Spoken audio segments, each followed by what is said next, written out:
Hello, and welcome back to another episode of the Book Set Completionist. My name is Tom. Today we are at episode 18, and what is the book set of today? Oh, only two.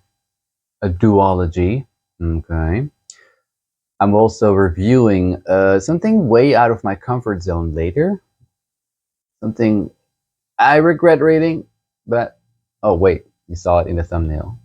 That's right. More on that later. This is a duology. It's historical fiction, published in 2022 and 23, which makes it the newest book set in my collection. This is about Greece in the 5th century before Christ, so a long time ago. And this was written by an author who is very established in this genre. He has written about the Mongolians, about the Roman Empire, about the War of the Roses, and this one is about a guy called Pericles, or Pericles, as I believe the real Greek pronunciation is. I don't know, I'm not Greek, I'm just Dutch. What are we talking about? This is called the Golden Age. That's the name of this duology. The author is Con Iggulden, and here we are. Oh, what's happening? Little plants, stay where you are. Okay. We've got Lion as part 1 and Empire. Does it sound the same? Lion, Empire? No, just Empire as part 2. And it looks cool, doesn't it? There you go, Ma. Let's take a closer look. And look at this.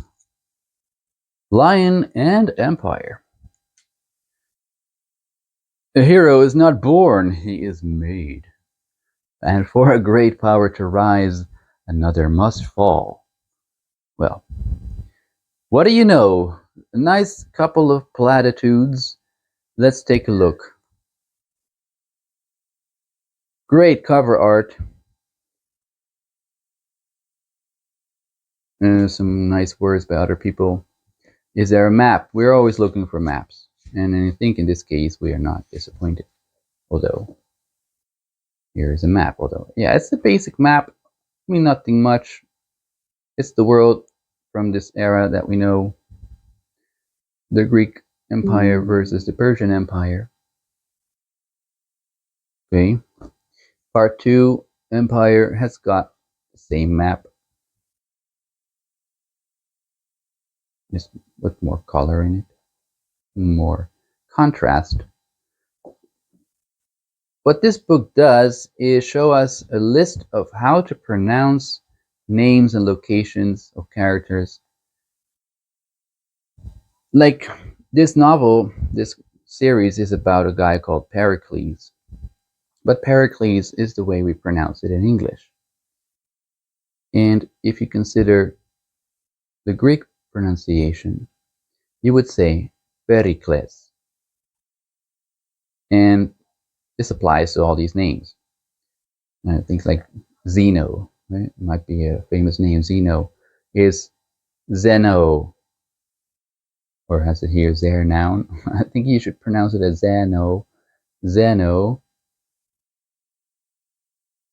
Things like Kimon is Kimon.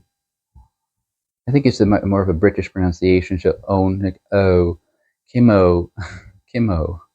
Yeah. So that's nice.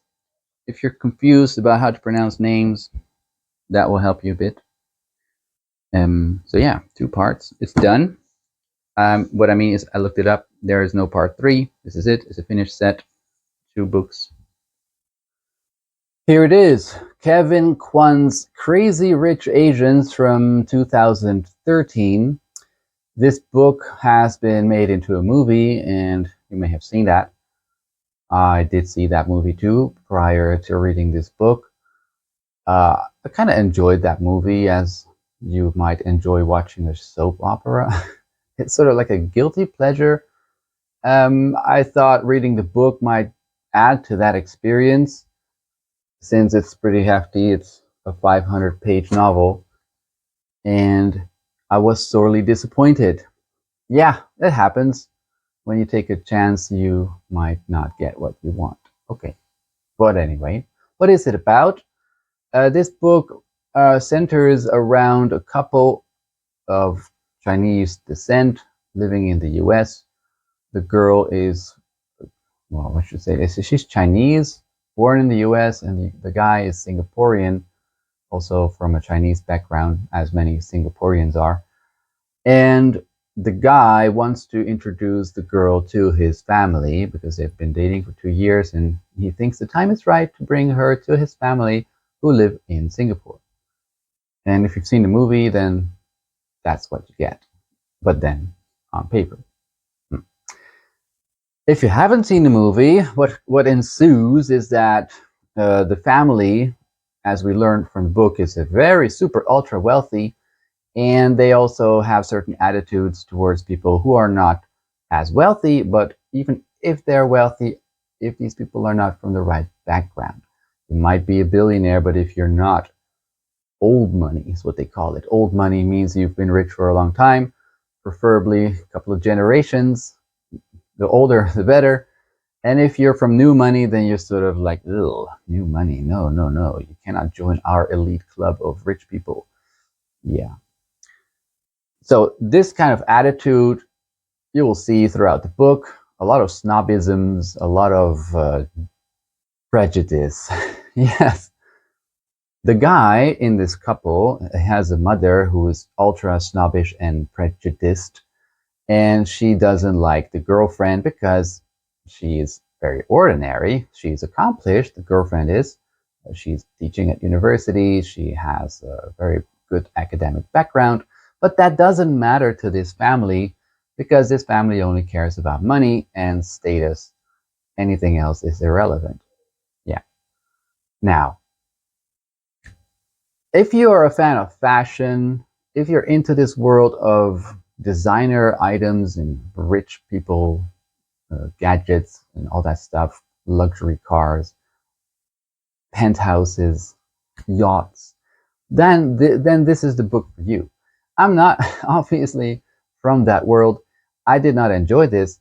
The author is portraying this whole set of people as extremely out of touch with the rest of the world, right? They have, well, everything that you can imagine rich people do, these rich people do it. That's why they're crazy. Yeah. What you see is a lot of name dropping from designers, like designer dressed this, designer painting of that, designer everything. And I don't know anything about it. So to me, it sounded like, oh, I don't know much about this. And every time I saw a name like that, I felt like, oh, I'm not really into this part of this crowd, and this book is not really speaking to me. Okay. At times, I thought that the author was trying to create kind of satire of the rich people community. But what ended up happening was that it became more of a caricature. There are difference. I believe satire is intentional and a caricature is not. It just becomes stupid, where all the rich people are doing exactly what you think rich people do, and their mindset is what you expect from people like that. And so I don't know if Mr. Kwan was part of that world and that he's speaking from his own personal experience, or if he's just imagining everything and sort of, well, what if, okay, that. I don't know. It's very shallow. There are real emotional issues between the boy and the girl, the man and the woman. Like the girl is exposed to these rich people who don't know her. At first, she's mistaken for another person. Her last name is Chu, and they think that she's part of the Chu family who is rich. But it turns out that she's not part of that Chu family. And she's just normal. She's from a single parent household, and she has nothing in common with the rest of these folks. And her boyfriend, he has not prepared her at all he hasn't told her how rich he is, and so the girl is now just thrown into that that crowd of pretty obnoxious people, vicious too. Yeah, and so what happens is throughout the book there are confrontations between the different people. The girl meets his friends, family. There's more tension. There's drama, and that's what happens. And until the end, it just builds up the tension to a final confrontation between the girl and the guy versus the guy's mother. But it just falls flat. It doesn't really explode in the way I was hoping it would. You know, the guy seems to be split between his loyalty to his family and his love for the girl. But he's not really very committed to the girl. He's clearly more into his family, and he's just a bit of a wimp, if you ask me. Yeah. And the whole confrontation at the end just doesn't really happen. It sort of fizzles out. The girl breaks up with him at the end. Yeah, I'm spoiling this, okay? Should I have said that before? Maybe I should have. The girl says basically, I cannot be with you because you and I are from such different backgrounds. Even if you, talking to the guy, if you accepted me, your family would never. And so our relationship is doomed. That makes a lot of sense. I was cheering for the girl. But a couple of days later, they reconcile. And it seems to be ending like that. Oh, very open ending. And guess what? There is a part 2. There is even a part 3 where it goes on. And the guy will be forced to choose really between his family and his girlfriend. So it's a 500-page novel. It doesn't have any resolution at the end. And that to me is a cardinal sin. So I was a bit intrigued by it's kind of soap opera, the feeling that you want to keep watching, you want to keep reading just to see how it ends. It's very base in the emotions that the author is trying to evoke from us. The girl is bullied. You feel sympathetic towards that girl. Injustice towards the girl. She has done nothing wrong, but everybody seems to hate her for some reason. Well, the reason is that she's not rich. And that's it. That kind of easy manipulation by the reader is what kept me going. And yeah, I recognize it, but I still wanted to see how it ended. But it doesn't. It doesn't end. It just cuts off and to be continued in the next book. And that sucks. So no, don't read this. See the movie. It's much shorter. If you want to sort of get a feeling of that world, I'm sure it's very, it's in a way it's interesting to see all the bling bling and the fashion and the expensive items. Could be, escapism in some way for us poor people. But to read it as a novel is really not what I would recommend because of the length and because of the poor ending. So there you go. Don't read it. Okay. Thank you very much for watching, and see you in the next episode.